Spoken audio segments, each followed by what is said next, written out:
Hello and welcome to Where to Go. I'm James Atkinson, Senior Brand Manager at DK Eyewitness. And I'm Lucy Richards, Senior Editor at DK Eyewitness. And welcome to Where to Go, where every fortnight we find out more about the world's favourite travel destinations with the people who know those places best. And today, Lucy, we're up very, very early. Well, it's very early. It's super early. Yeah.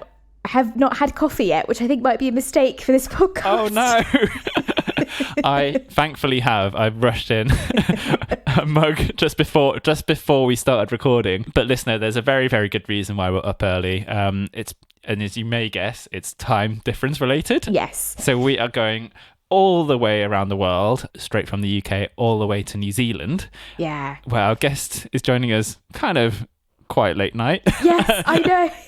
It's been a difficult one to schedule, but it will certainly be worthwhile because, Lucy, what a special destination. Absolutely. New Zealand, where to begin? I've never actually been to that part of the world, so I'm coming to this completely fresh, desperate to go. Have you been, James? Me too. No. Me and my wife have tried to plan a couple of trips a few times, and basically, her stepdad is from New Zealand. We've heard loads about it. We have always wanted to go, and actually pre-COVID we had set itineraries, we'd done all the research, we'd gone through the guides. Little plug for the guides there. Yeah, of course. And then COVID just kind of put an end to those plans, so we need to get back on it at some point and really need to explore and properly see what there is to see there. But it's also quite a difficult country to kind of plan to visit because there is so much there, because it's such an investment of time to get over there, and money as well to get over there from the UK. You want to have the best possible time, but there is so much to see. Yeah. You know, you've got the kind of Pacific bit in the North Island, you've got the kind of cultural cities, you've got the obviously amazing hikes and mountains and etc. Yeah, there's almost too much. We have sort of set our poor podcast guest a impossible task, haven't we? Yeah, but I'm sure we've got a real expert She'll here. do a great job. I'm sure she'll do a great job. So Lucy, do you want to introduce our guest? Yes, we have joining us Viktoria. Chicago-born Viktoria De Dominicis has explored the world, sharing her passion for travel through her personal blog, as well as working with tourism boards and brands like Booking.com and Adobe. Having moved to New Zealand 7 years ago, Viktoria now lives in Queenstown with her husband and 2 children, who all share a love of the outdoors and hiking. So, welcome, Viktoria. Hi, kia ora. Welcome. As usual, we're going to begin by learning a little bit more about Victoria, followed by the all-important recommendations of where to go and insider knowledge of New Zealand. Then we'll hear what the country has been like recently, plus how you can travel more thoughtfully when visiting. So,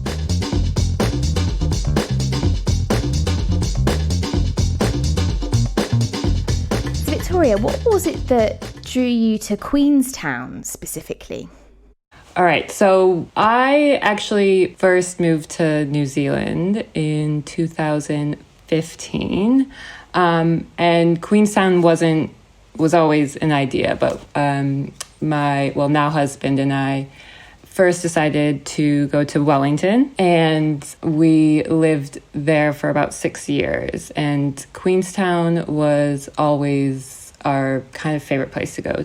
The South Island, the mountains, the lakes always drew us, and every chance we got, we came down south. So we've always wanted to live in Queenstown, and we have, but kind of to backtrack and how we ended up in New Zealand goes back to, I'd say, 2000. We met in 2013. So my husband is British. We were working together in Melbourne, Australia.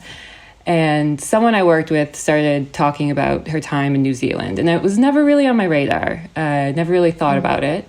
And she just raved about it and was trying to always think of ways to go back, even though she overstayed her visa and probably not welcome back. But she raved about it. And it was kind of always this idea like, okay, I can do a work and holiday visa there. It's always like an option. Fast forward. So in February 2015, I decided to go backpacking in South America, and Ryan, my now husband, we were just kind of friends at this point. He decided to come and meet me there. And I've always, once I started traveling and kind of got the travel bug, I would plan a trip and then always kind of want to back up. Like I didn't want to have to go home and get stuck at home for months and months saving up. So right, okay, yeah. Yeah, right. Like I wanted to postpone the travel blues as long as I could if I had to return home. And so we had New Zealand as our, like, where we'd go next. Yep. We traveled in South America for 5 months. His passport and everything important got stolen.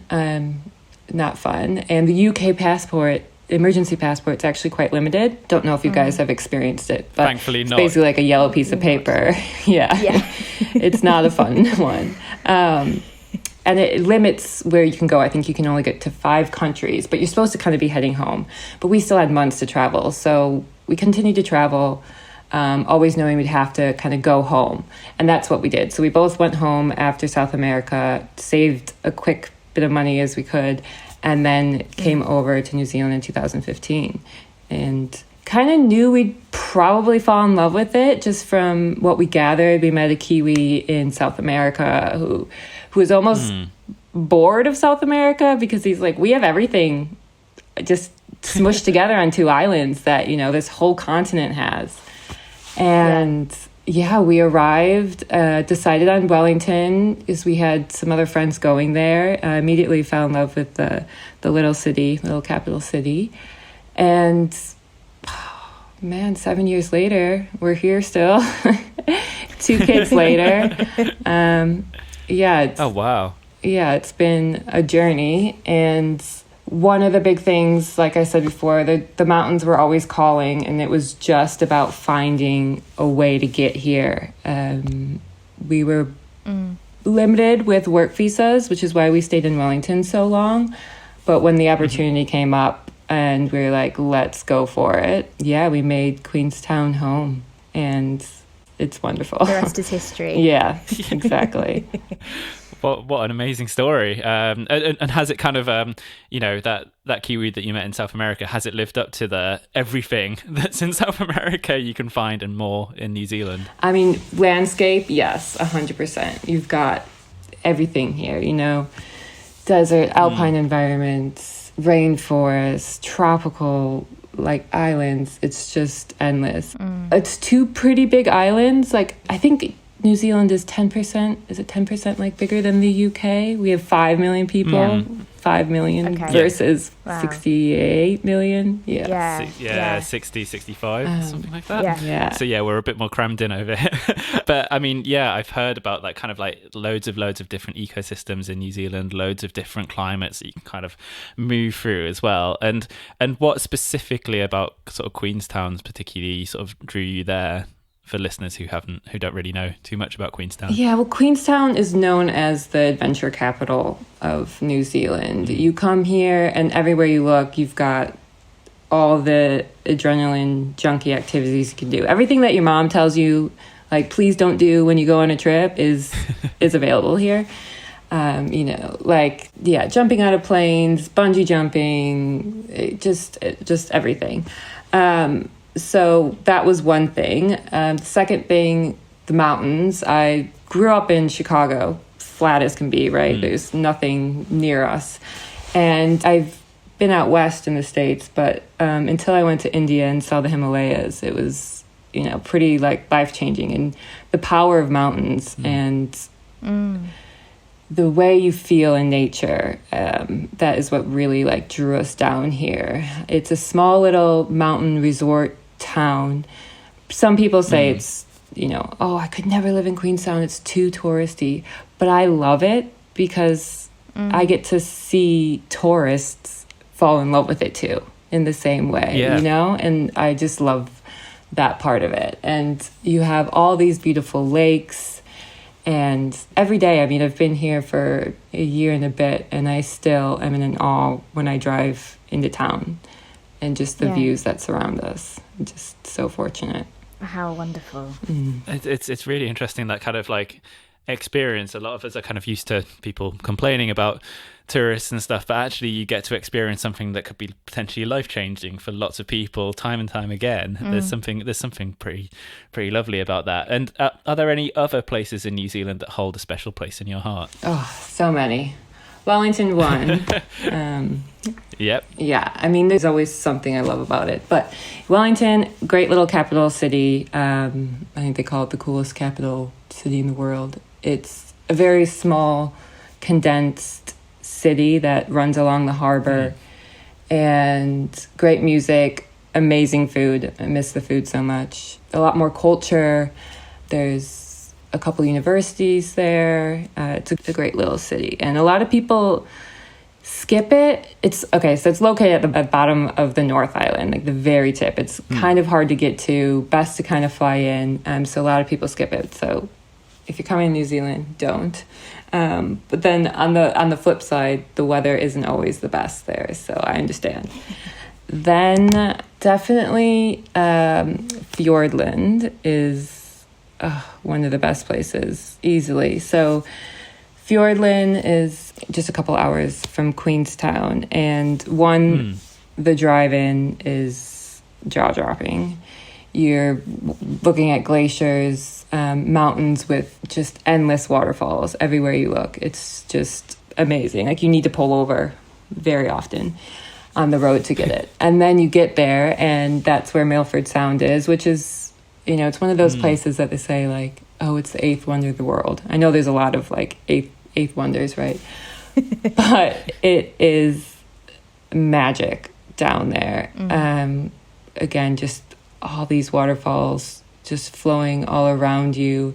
It feels very almost like Jurassic Park down there, and just edge of the world. Like, yeah, there's people around you, but you really feel like you're in the bottom of the world. And yeah, every time we go there, you want it to be raining. It's one of the wettest places in the world.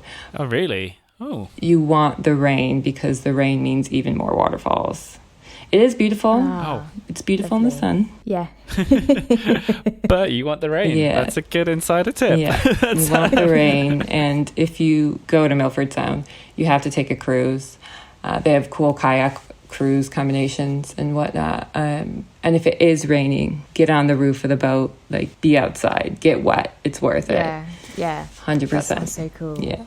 Fantastic. I remember I think it was my first or second week working at DK Eyewitness, and actually going through some picture research bits and finding some pictures of Milford Sound, and it's one of those, like, immediate things of, like, wow, I need to go visit there one day, and now I need to go visit in the rain as well. So bonus.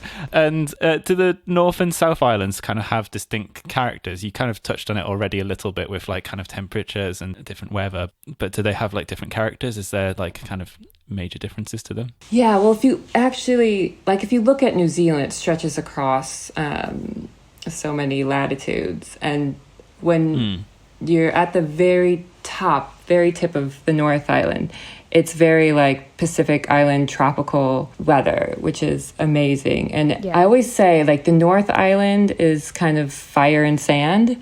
You have so much volcanic activity, geothermal activity across the North Island. You can find natural hot springs. I mean, almost everywhere you go. There's an amazing place. It's called Hot Water Beach, and there's geothermal activity running underneath it. And the kind of tradition is to get a spade and go dig in the sand, and you can dig your own hot pool right on the beach, and you can jump in the waves and then come back into your little hot pool you've made for the day. And it's just so unique, especially coming from where I came from. Just so cool. Yeah, I'm guessing Chicago feels quite a long way away. Yeah, it's a whole nother world. And fire and sand, the beaches, so many cool little beach towns on the North Island. The bigger cities, so the North Island has, I think it's over 4 million, so most of the population lives on the North Island. And then you have the South Island. I think there's about 1.2 million of us down here. Okay. Which is pretty crazy when you think about how big it is. There's just so much space. Yeah. So South Island, big open spaces. The southern Alps, which is the mountain range here, is actually, they call it like the spine of the South Island, and it runs kind of right through the middle. So for the South Island, I kind of always say it's like mountains, glaciers, and lakes. They both have, super distinctive characteristics. and you can do so many different things on the island. It's really hard because some people ask for advice. They're like, they don't have much time here, and you need a lot of time here.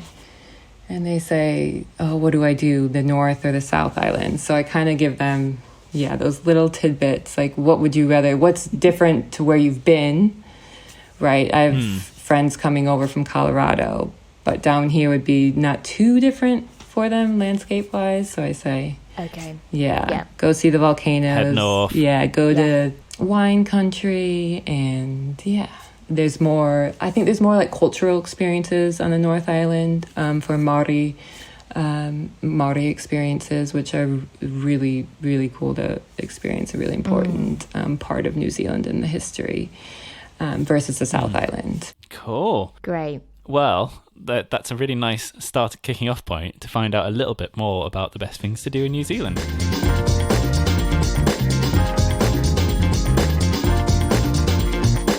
So to kick things off, we're going to ask you, Victoria, to give us a quick-fire tour of New Zealand, which I think is going to be very difficult. So we'll name a few categories and you have to suggest just one, but if you want to, that's absolutely fine. Are you ready? I am. Great. Okay, here we go. So your favourite view? Hands down, Mount Cook. It's our tallest mountain in New Zealand, in Mount Cook National Park, and it is so impressive and amazing to see it up close. You can see it far back from Lake Pukaki, or you can be right up close and personal with it. It's, favorite view, hands down. Fab answer. Wonderful. This might be quite tricky because I imagine there's a lot to do. But your favourite day activity? How would you spend a perfect day? Hiking. I will always say hiking. Hiking the trails in New Zealand. Even when you're in the cities, there's trails. There are always nature trails, no matter where you are in this country, and it's my favorite part of it. A little side question from that then. Your favorite trail? Oh, that's so hard. There's so many I haven't done. Sorry, we really sprung this one on you. No, it's good. One of the in Mount Cook, so favorite view, Mount Cook is known for the Hooker Valley track, and it's super I love it because it's super accessible for everyone. Yeah. Any kind of, my 4-year-old's done it, and you go over like 3 insane suspension bridges. You're walking around, you're in alpine environment without having to do much elevation, which I think is really special about the Southern Alps. And at certain points you'll hear the avalanches, and it's just, wow, it's amazing. You end up at a glacial lake with icebergs floating around. Special trail. Really, really cool. That does sound very special. Okay, so your favorite thing to drink? Favorite thing to drink. Okay, I'm biased because I've worked in the New Zealand beer industry, but I say beer here. We have amazing New Zealand hops that are grown on the north part of the South Island, and I highly recommend, if you come here, to try a New Zealand Pilsner. It is very different than a European Pilsner. It's a bit more hopped up. Okay. But really, any beer, local beer, favorite thing. A lot of people will say Sauv Blanc. That's kind of probably the number one answer from New Zealand. But beer for me. Oh yeah, I was going to say it's obviously everyone knows about the the New Zealand wine industry, but I've never really heard that much about the beer industry too, so I'll definitely have to check that out. Your favorite thing to eat? All right, my favorite. Well, okay, so we're vegan, so this is a bit difficult because I feel like New Zealand is famous for its lamb, for its grass-fed beef, seafood, 100%. Probably the one thing you'll find a shop, any small little town you pass, there will always be a pie shop. Pies are a big thing in New Zealand, and I grew up only eating. I had no idea. Yeah, same. I feel like pies are like ours. They're like... I'm sure it's the influence from the UK, but for me, I grew up eating like pie's only sweet, right? It's apple pie, it's dessert. Of course. Yeah. It's not savory. Yeah. So that was one thing that I enjoyed, getting into. And there are amazing vegan pie options. So yeah, it's super lucky. What kind of flavors are they then? What kind of savory pies are they? The vegan one, there's always like a Thai curry or like a veg chili. And now there's so many like plant-based mock meats that are used in them. Like even in the petrol stations, the pies are good. That's great. And you'll find vegan pies in a petrol station in the middle of nowhere, which is super surprising. Amazing. Yeah. And I'm guessing kind of portable as well to take on your on your hiking trails, right? Perfect. Absolutely. So then finally, Victoria, your favourite museum or gallery? All right, this one I spent the most time in, but I'll have to say Te Papa in Wellington. It's probably the biggest, most popular museum in New Zealand, but it's 6 floors and it has every type of art. It's amazing. It has a few new amazing exhibitions that go back into the natural history of New Zealand. So New Zealand's a bird paradise. It's always been a bird paradise, and there are so many native birds that are extinct now, like the moa, which is this crazy, massive bird that looks more like a dinosaur that used to roam the islands. So there's natural history. There's amazing sections on Maori history and the culture, and you can go on a marae, which is like their community space. There's different kids activities. There's fine art, modern art, international exhibitions. You can spend a full day in there. I mean, days, really. Great answer. And that completes the quick fire round. So well done. Loved it. And that gave us a really lovely snapshot into New Zealand. And so just to kind of embellish on that a little bit, this is now free form. Give us a couple of highlights in New Zealand that listeners really shouldn't miss. All right. So I'm going to say like experiencing the geothermal activities. So you could head to Rotorua, which is on the North Island, kind of their adventure capital on the North Island, where you can find like free parks with geothermal activity, crazy steam and like sulfur smells and that. And then there's a couple paid exhibits where you can go see the geothermal activity, and you'll see like bright orange greens, like just crazy, just super out of this world. Yeah, so definitely experience that. There's also the famous Tongariro Alpine Crossing. It's a day hike that's been voted like the #1 day hike in the world at points, but it's a full day, like one-way walk that you actually see a lot of crazy cool volcanic activity. And when you're at the top of it's called the Red Crater, which is like the highest point, all the red rock underneath you is actually like warm. You can feel it, and you can kind of, on a cold day, like warm up by the steam. And the view, you look down and you have these like emerald pools that, just the colors that you just can't believe that they're in nature. So experiencing that 100% needs to happen. Yeah, that sounds amazing. Love it. It really does. Yeah, wow. Another is being around in the Dark Sky Reserve, which is in the Mackenzie region, so kind of like middle of the South Island. So it's an international dark sky reserve. So in this whole area, so Mount Cook included, Tekapo, if you have a clear night, I mean, the stars are just incredible. The Milky Way is insane. And actually, I don't know, a lot of people I feel like don't know this, but we have our own aurora down here, Australis aurora. Really? Yeah. I had no idea. Yeah, it's pretty crazy. And so the northern lights you can see with your own eyes. Down here, the Australis auroras, you can kind of just see white when it's going off, like flaring, like on a good day. You can just kind of see light, but what the camera catches is actually quite incredible. And it's more pinks and yellows with a bit of green versus the northern lights, very green. But it's very cool and quite rare to experience. If you're big with astrophotography or space, whatever, you need to, when you're here, search for to see if it's happening. And it's really cool. Amazing. That sounds magical. Sounds so cool. Yeah. So moving on a little bit further than that, so I guess that might be a best kept secret in a way. I don't know how a secret that is, but are there any other best kept secrets that you'd like to share with us? There's definitely some good secrets that I probably would get in trouble for sharing. Okay. Fine. But more so... No pressure.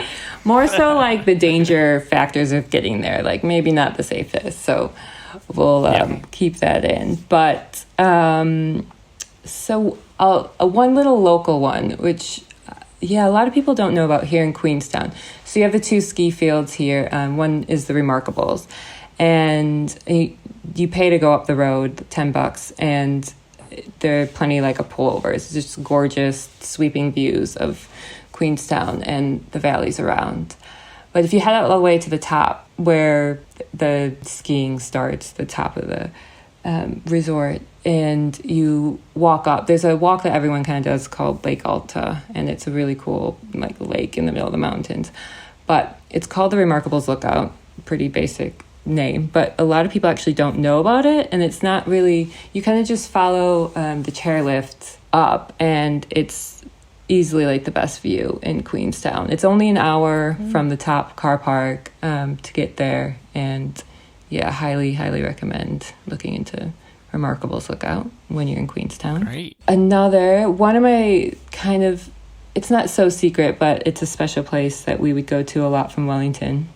I think it's about a 2 to 3 hour drive. It's called Castle Point, and it feels like the end of the earth. It's this big beach with kind of high dunes, a big lighthouse at the end, and you can kind of pull up on the beach. You can camp right there. There's a bit of a really cool walk. Yeah, you can get down onto the cliffs and feel these massive waves kind of just hitting the cliffs, and it's really like powerful, and it just feels like you're just on the edge of the world. Wow.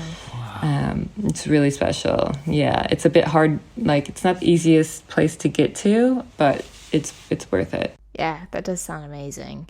Queenstown's obviously known as a thrill seeker's paradise. Are there any sort of particular activities that you'd recommend for those adrenaline junkies out there? Yeah, you have to at least sign up for one. I'd say get in the air so you can really enjoy the views. So, you can do a scenic flight if you're not into skydiving, but you can skydive and, fall right next to the Remarkables. And you can bungee jump. You can strap yourself to a chair and throw yourself off over the Shadover River. I feel like my stomach is starting to react to the thought of these already. I've bungee jumped once here, and it is terrifying to throw yourself over. Yeah, yeah, I bet. But so cool. And then they do a big canyon swing here, paragliding, hang gliding. I love seeing every day when we drive into town, you see all the paragliders coming down, which is really cool. Cool. Awesome. So get in the air, everyone. And let's find out a little bit now about sort of the present of New Zealand and things to do in the future as well. An explosion of dramatic scenery, New Zealand has it all. Magnificent mountains, icy blue lakes, wild coastlines, idyllic wine country and vibrant cities. Whatever your dream trip to this far-flung Pacific island entails, DK Eyewitness New Zealand ensures you experience all that the country has to offer. Get your copy wherever you get your books or find it via the link in our episode bio.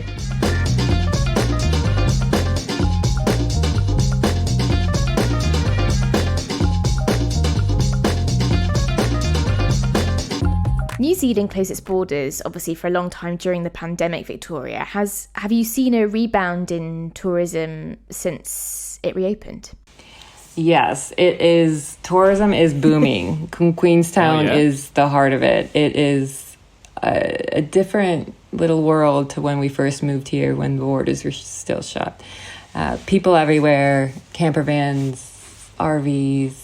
I'm hearing every language in the streets now. And like I was telling you, I'm so happy to see it walking by big backpacker groups. Like I haven't seen a backpacker in 2 years, and it makes me happy. It gets me all excited because I know what it feels like to be a backpacker, and just seeing everyone, love the country you live in and the place you live in.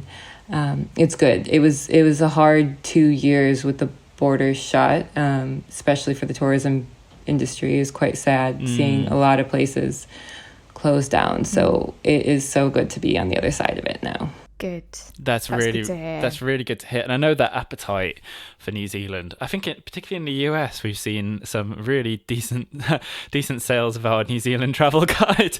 We're spotting. Yeah. And I think it's because it was closed for so long. But it is I think on the flip side, and we've talked about this quite a lot on the podcast, but I think the pandemic gave a lot of people time to think and choose and think about that kind of bucket list destination and where to go next. And I think, as we touched on, New Zealand is really that special place, and I think hopefully it just comes back with a vengeance now, and there's local businesses get supported too. And this season we're kind of looking at sort of advice on how our listeners can sort of travel more responsibly. Do you have any advice for people planning a visit to New Zealand and what they should do and how they should respect the local environment and communities? Yeah, that's definitely huge here. Number one, take care of the land. New Zealand is a super delicate ecosystem, and it's pretty crazy. When you come into the country, you have to declare everything. You can't bring seeds, dirt, nuts, fruit. There are dogs that sniff out fruit in bags, and you'll get charged $400. Oh, really? It's top tip. That's Don't bring fruit. Don't bring fruit. They'll remind you a million times. Check your bag 10 times, even. Yeah. And they even check your hiking boots. So if you've been hiking somewhere else, the biosecurity team runs your boots to make sure you're not bringing soil that can harm the ecosystem. So please, if you're coming here, take care of the land, use the rubbish bins correctly. A lot of people travel by camper van. Best way to do it, because the roads are amazing. You can wake up in the most beautiful places, but a lot of times people abuse it and kind of, dropping all their rubbish in these small little towns that don't have the capacity to take care of it. And since the borders have opened, it's been very apparent. And it's, a shame to see, because New Zealand is really good about taking care of the land. And there's actually a promise. It's called the Tiaki Promise. And if you're flying with Air New Zealand, you'll actually get a whole demonstration about taking care of the land and respecting it, especially to the local iwi, which are the tribes, the Maori tribes. And just one thing that everyone here always asks, and hopes the tourists can do a little bit better. Another thing I will mention, and really just because I had a very scary experience this morning, I won't go into it because I will get upset, but the roads here they're beautiful, right? They're so scenic. You want to be staring out your window the whole time. But when you're here, please drive safe and keep your eyes on the road. And you're driving on the left-hand side here, so that's new for a lot of people. I love it because all the rentals... for you guys, you know what you're doing. But there's little, even little arrows on all the cars that tell you to, keep left. But it's just I've seen a lot of, unfortunately, rental cars, camper vans in some really bad accidents since the borders have opened again. And the roads are very windy, curvy, scenic. Our main highway is the 2-lane highway to get everywhere, and you're going through mountain passes, and so take care of the land, drive safe. Those are my two biggest things. That touches quite nicely, because obviously New Zealand is famous for kind of road tripping, camper vanning, etc. And it didn't even clock to me that you guys obviously drive on the left, so that might be a bit of confusion. So that's a really, really good tip. Victoria, how about any sort of events, festivals? Do you recommend anything that listeners should come visit? Definitely. I mean, there's stuff all year round. We're just coming off of summer, so all the big summer music festivals have just wrapped up, and we're coming into autumn, which is incredible in the Otago region, which is where Queenstown is. Amazing autumn foliage, and also harvest time for wine. So there are heaps of wine festivals you'll find scattered throughout both islands really during this time.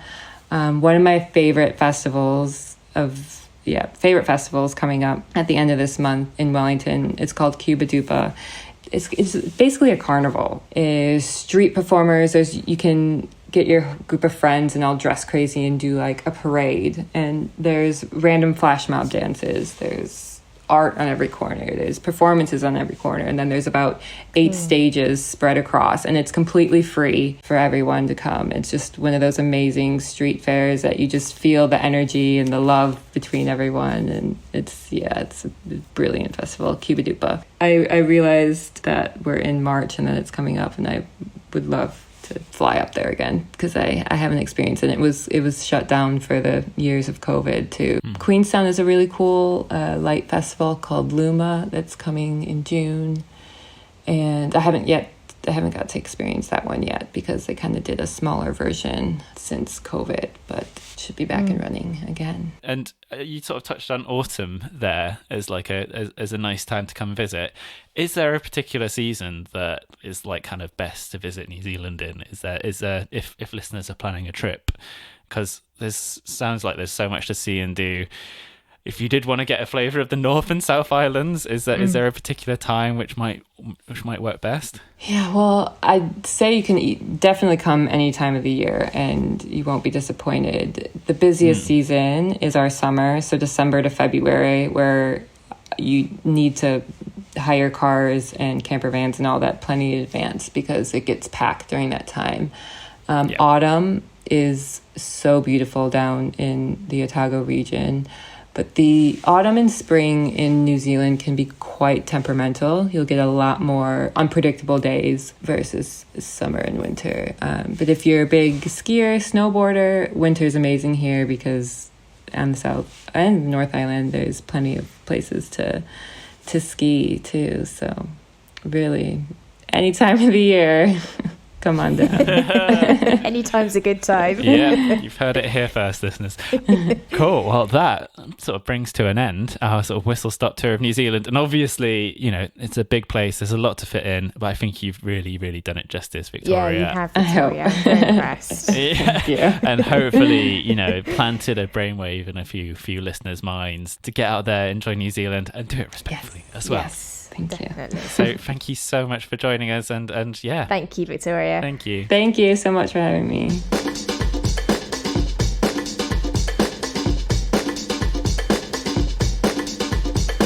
So a huge thank you to Victoria.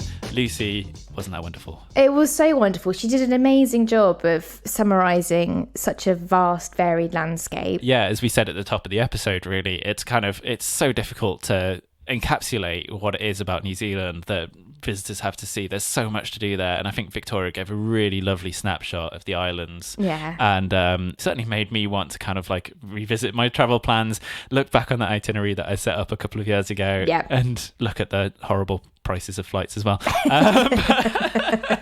But we'll reach that bridge when we come to it. But yeah, that was fantastic. If you want to find out a little bit more about what Victoria gets up to, you can visit her website. So that's Victoria Wonders. That's Victoria for K, Viktoria,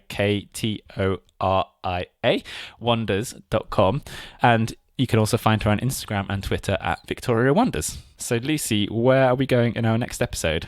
So next episode of Where to Go, we are off to British Columbia. And specifically Vancouver in British Columbia. Yes. Which I'm very excited about because I've been to Vancouver recently. This is quite wild for the pod. Yeah, it's unusual, isn't it? Yeah. But I'm sure our guests will have much better recommendations than the ones I can pass on. But I had a wonderful time there, and actually it's a real regret of mine not to go out and explore British Columbia further. Definitely want to go back. So really, really excited for that episode. So we will join you, listener, for that in a fortnight's time. And until then, it's goodbye from me. And goodbye from me. And we shall see you very soon. Where to Go is a podcast from DK Eyewitness. It was produced by Julia Baker, presented by Lucy Richards and James Atkinson with the help of Bella Talbot.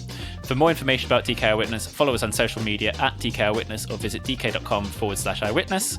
And please like and follow the show. And if you have time, leave a review. Your support means so much to us.